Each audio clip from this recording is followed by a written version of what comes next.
Good afternoon, good morning, good evening, everybody. Well, WrestleDream went down last night, and if you're here, you're asking yourself, well, what just happened? Don't worry, I am here to tell you. It was a fine show because rarely does AEW ever put on a bad pay-per-view.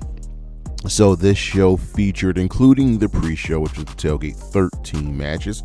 And we'll start with the tailgate. We opened up with the Death Riders, Claudio, Garcia, Pac, and Yuta, taking on Roderick, Strong, and O'Reilly, Orange Cassidy, and Tomohiro or Ishii of the Conglomeration. The Death Riders won this match. It was a fine way to open up the show, get everyone involved. It was especially nice to get the Death Riders in early because you know they were going to play a part in the main event. Then we had Eddie Kingston and Hook have their open challenge answered by Cole Carter and Griffith Garrison of the Frat House.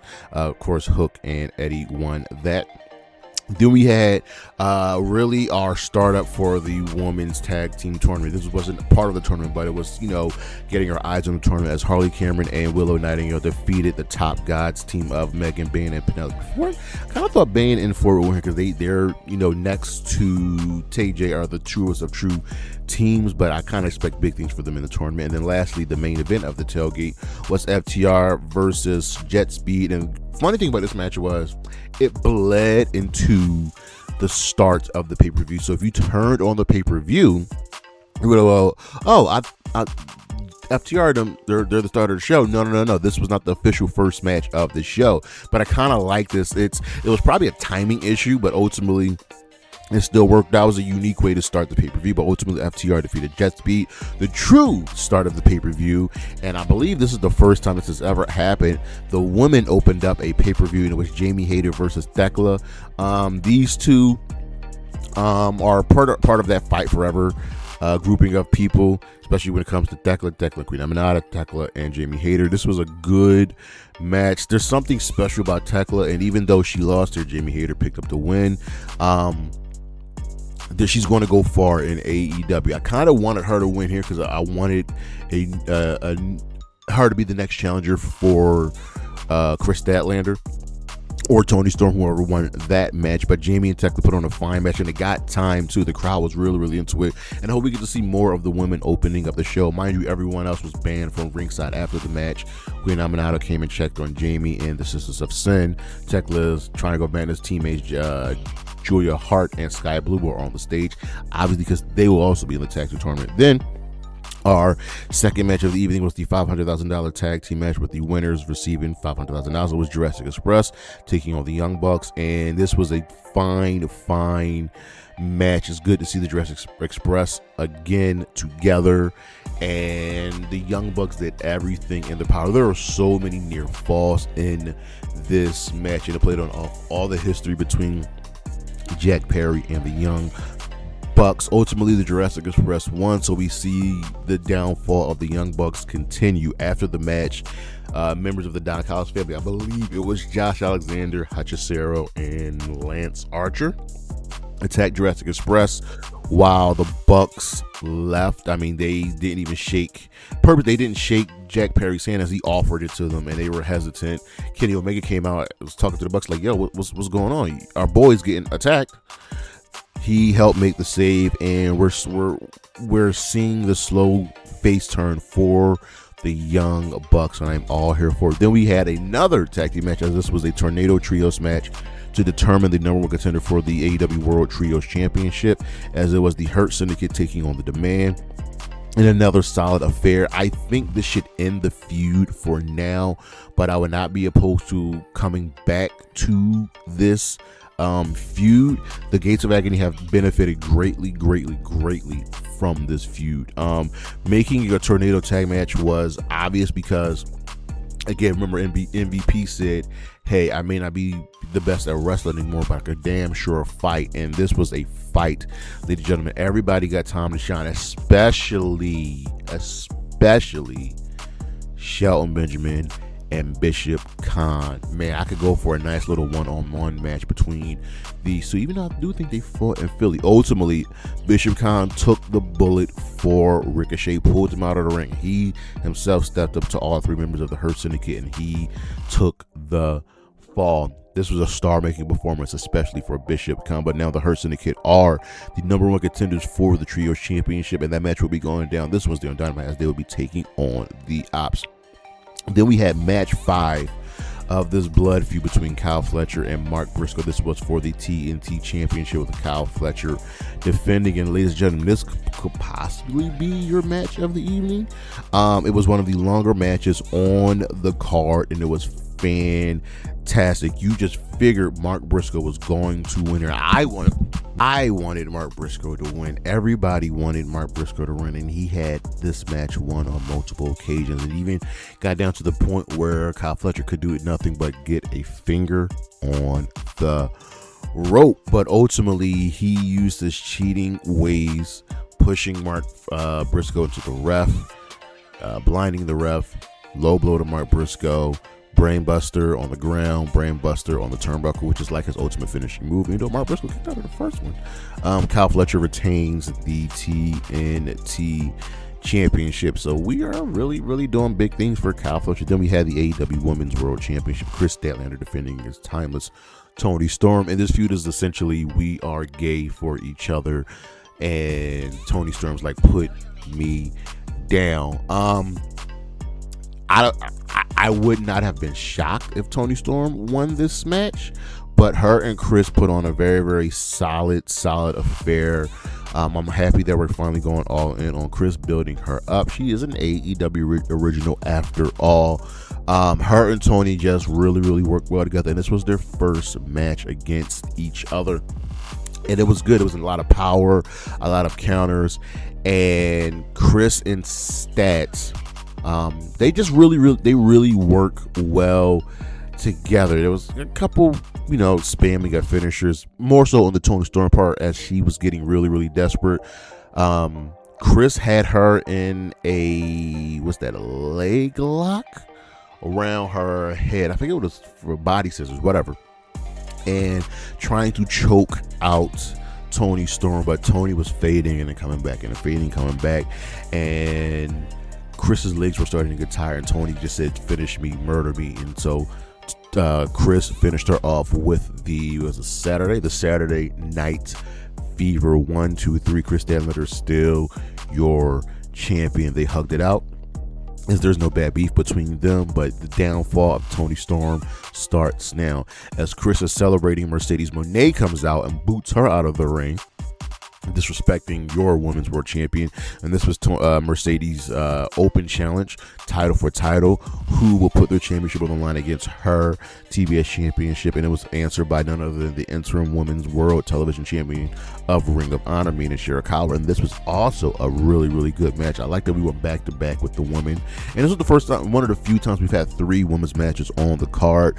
And Mercedes came to play. She had just wrestled the previous night in CMLL, defending her CMLL Women's Championship against Persephone. She's wrestling Saturday night against Mina Shirakawa. She's now wrestling Sunday night in Canada to take on Jody Threat for the championship that Jody Threat holds. So this is a lot going down for the CEO, but her and Mina put on a really good match. Mina came to play, and she had the match won a few times, kicked out of a lot of Mercedes' big moves, but ultimately Mercedes won, getting her feet on the ropes, becoming a concurrent 11 champion. So she now holds 11 championships from major promotions and independent promotions around the world. She has now broken the Ultimo Dragons record. She is Ultimo Moné, and she could end up getting a 12th championship tonight.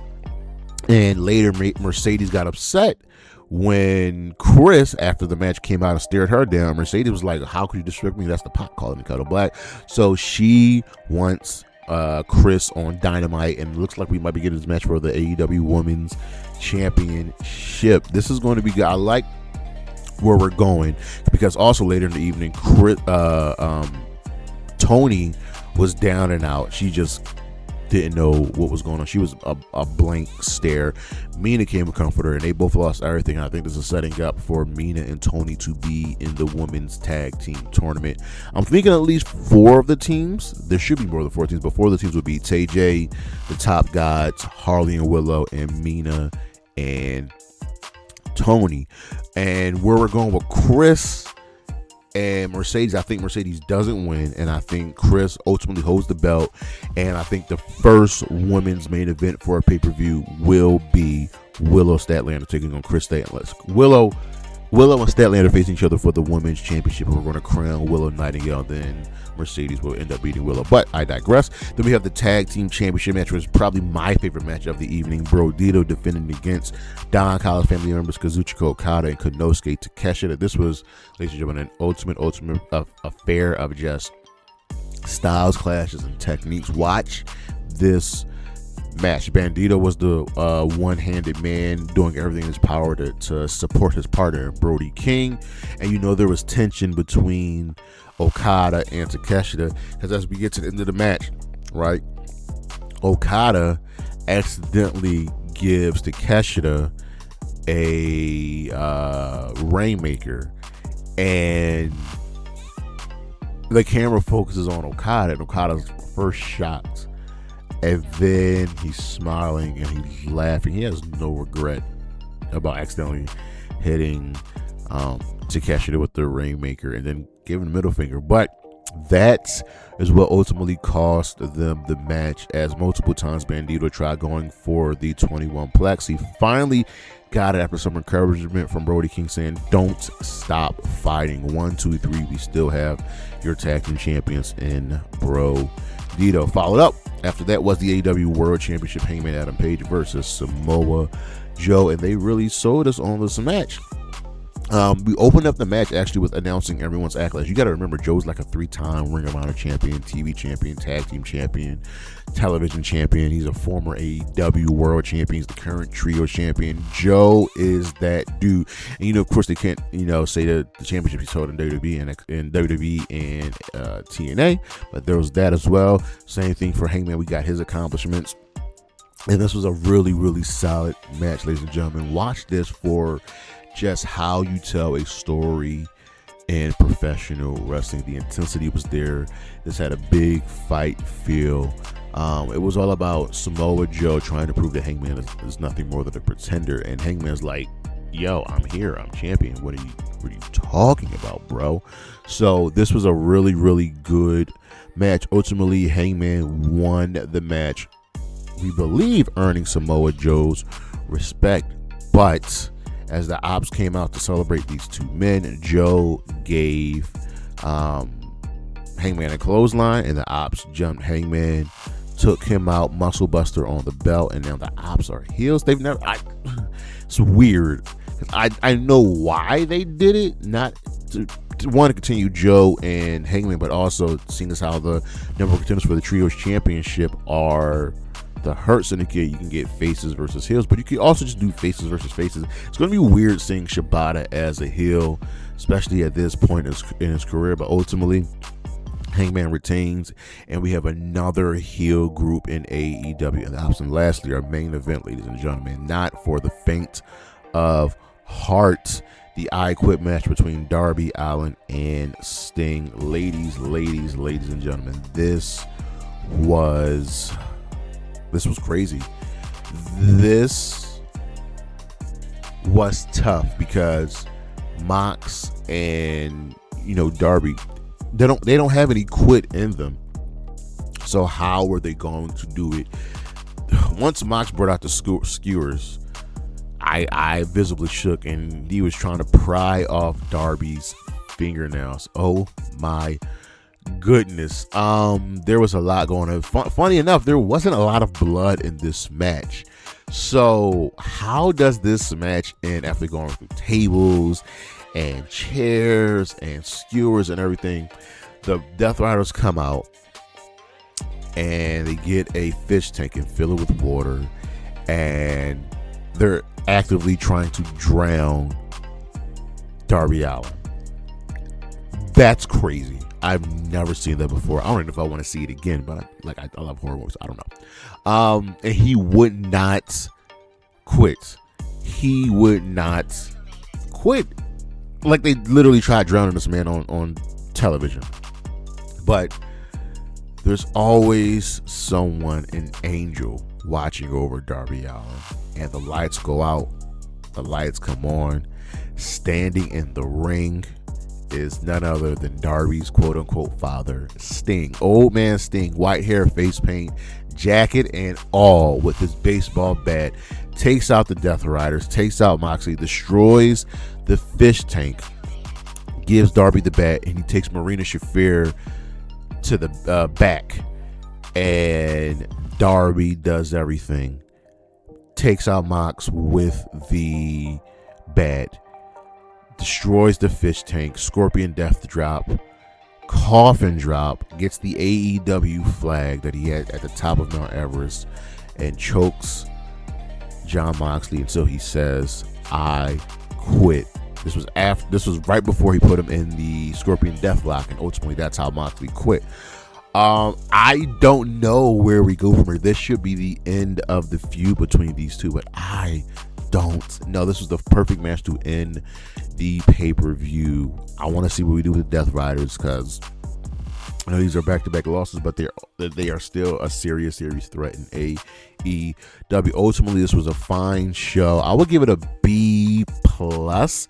I just liked everything involved. I kind of wish the Mercedes match would have taken place on Dynamite, because the show ended at around 12:30 Eastern time, and I get it, but I would have rather her win the belts on Dynamite. That's probably my only complaint. I do like the way the show started, and this was just a good show. We moved storylines ahead for the tag team title, the trios championship, the world championship, the women's tag team tournament where the bracket's going to be announced this Wednesday. It was overall a good show. Like I said, I'll give WrestleDream a B+, but let me know what you guys think. You can check out the socials. We got a rest of the month going down. We got about 2 weeks left, so we're going to show you everything we got going there.